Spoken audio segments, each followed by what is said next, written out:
Salam, Sahitou. Bonsoir tous mes abonnés YouTube. Salatu salam ala Sayyidina Muhammadin Ashraful Mursalin. Salut mes abonnés dans le monde de YouTube, ma première chaîne. Merci de votre fidélité et votre confiance aussi d'avoir choisi ma chaîne dans le monde de YouTube. Je vous rappelle que mon but principal de m'intervenir dans le monde de YouTube, c'est de faire la prévention routière et réduire et diminuer maximum le taux des problèmes d'accident qui se posent sur nos routes. Des accidents parfois, des accidents mortels, dégâts humains et matériels. Donc, je me suis engagé dans le monde de YouTube pour faire la prévention routière. Ensuite, j'ai commencé à donner des cours vis-à-vis de la conduite et le code de la route. Bon, ce soir, Inch'Allah, je voudrais m'intervenir dans cette vidéo. D'ailleurs, j'ai produit une vidéo. Elle avait des problèmes de perturbation dans le son de la vidéo, des craquelures, je ne sais pas. Mon smartphone, il a subi un choc. Donc, et malheureusement, non seulement la qualité de son de cette vidéo était très mauvaise, et non seulement ça, je n'ai pas trouvé cette vidéo. Je l'ai effacée involontaire. Alors, je suis obligé de faire une deuxième vidéo pareille. Ça m'a fait rappeler pénition. Aïe, aïe, aïe. Voilà. Donc, pour réduire le problème d'accidentologie en Algérie, il faut que les conducteurs, il faut que vous conduisez avec le civisme. Le civisme, c'est de respecter le code de la route du A à Z. Quand il y a des plaques de signalisation qui vous mentionnent, cédez le passage dans les bretelles à sortir vers l'autoroute, cédez le passage. Il ne faut pas brusquer le cerveau dans ces genres de situations. Il vous dit cédez le passage, cédez le passage. Quand vous arrêtez urgent dans la bande réservée, le stationnement d'urgence dans des autoroutes, il faut mettre les feux de détresse, il faut faire le clignotant, il ne faut pas gêner quelqu'un, usager de la route qui est derrière vous. Il faut alerter et aviser bien avant de arrêter comme ça subitement, provoquer un danger, provoquer un accident mortel parfois. Donc quand on respecte le code de la route, ça fait partie du civisme. Il faut respecter le code de la route du A à Z.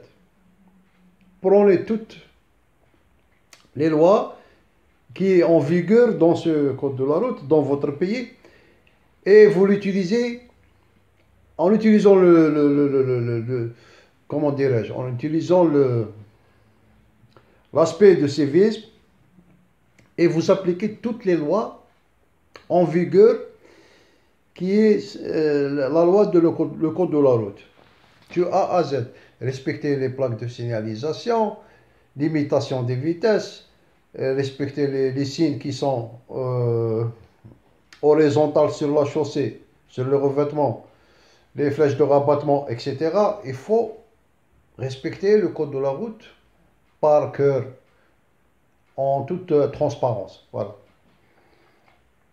Et un conducteur qui a passé ses examens dans la conduite il y a 10 ans, 20 ans, au fil des années, il risque d'oublier ce genre de loi. Donc, il est impératif d'ouvrir le livre de le code de la route de temps à l'autre, comme ça, quand vous êtes de repos, le week-end par exemple, et vous jetez un clin d'œil sur le code de la route pour vous rappeler. Pour vous rappeler, il ne faut pas oublier les lois qui sont dans le code de la route. Il ne faut jamais les oublier. Comme aussi la distance de freinage, elle joue un rôle très important pour éviter les problèmes d'accidentologie dans nos routes. La distance de freinage pour éviter le pire, pour éviter le carambolage dans des autoroutes. Un accident, un carambolage peut provoquer parfois 10, 15 véhicules, un après l'autre. Des collisions en série, le carambolage. Donc, pour éviter le phénomène de carambolage dans des autoroutes, il faut respecter la distance. Il est impérativement de respecter la distance de freinage. Et pour respecter la distance de freinage, tous les conducteurs doivent prendre le tableau par cœur. Dans le tableau de la distance de freinage, il y a un système de calcul de mathématiques vis-à-vis une seconde de réflexion, et le calcul, ça se diffère le calcul entre un chaussée mouillé par des pluies ou par d'humidité, ou bien un chaussée qui est sec. Donc il faut apprendre ce genre de tableau, il faut l'apprendre par cœur pour vous-même, dans le cerveau, c'est par cœur, vous faites des calculs, comment prenez des précautions pour réserver une distance de freinage dans des autoroutes, dans la route de la commune ou Et soyez très vigilants. Non seulement vous respectez le code de la route du A à Z, et soyez très très vigilants. Vous surveillez quand vous conduisez. Évitez de conduire le véhicule en état d'ivresse. Quand vous êtes très très fatigué, vous devrez serrer à droite dans un endroit. Vous provoquez aucun danger qui peut provoquer à l'improviste comme ça subitement un accident. Évitez tout ça. Quand vous êtes totalement en sécurité, prenez du repos, reposez un quart d'heure, une demi-heure. Cassez la fatigue, il faut casser la fatigue. Même si vous êtes pressé, prenez 20 minutes de repos. C'est très indispensable pour renouveler les performances d'un conducteur. Pour renouveler les performances d'un conducteur. Vous le savez que le conducteur, il a des performances de la conduite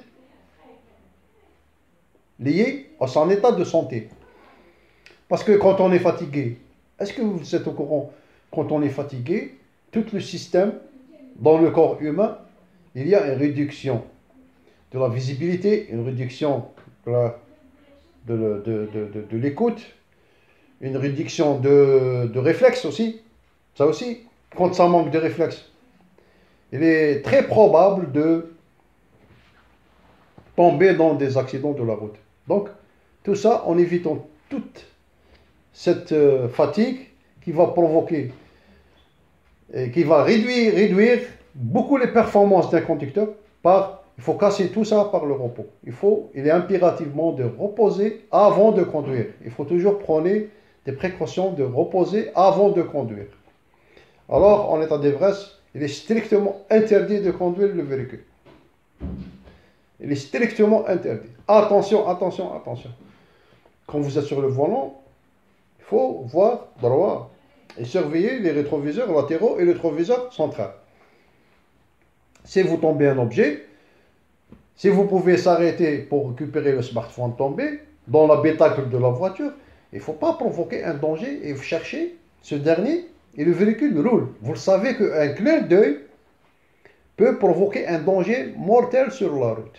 Parce qu'au bout d'une seconde, le véhicule peut traverser, tout dépend de la vitesse que vous utilisez, elle peut traverser à partir de 10 mètres jusqu'à 50, 100 mètres par une seconde.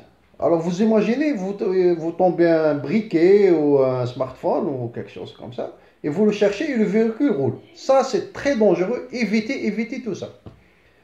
Il faut stationner en toute sécurité et chercher ce que vous avez tombé dans l'habitacle. Et le civisme entre les conducteurs. Laissez les gens passer. Respectez le code de la route quand vous sortez des bretelles de l'autoroute. Cédez le passage. Faut pas sortir comme ça, brusquement, comme ça. Vous provoquez un danger. Vous risquez de faire des accidents mortels. Vous allez regretter pendant toute ta vie. Et ça ne sert à rien de regretter de tuer les gens sur la route. Ça ne sert à absolument rien. Donc, il faut avoir le réflexe d'agir pour prévenir mieux que guérir. Voilà, notre but principal. Je dois m'arrêter parce que je suis out, très très fatigué. Je devrais me reposer. Je vais prendre un café. Je vais prendre ma prière, Inch'Allah. Et j'espère qu'il y aura d'autres tutoriels en français dans des prochains jours à venir. Merci beaucoup de votre attention. Et ciao! Soyez prudents dans nos routes. Merci beaucoup. Au revoir. À la prochaine. J'aime abonner, partager pour me faire plaisir, pour continuer dans mon parcours. Merci beaucoup. Au revoir. À la prochaine. Merci.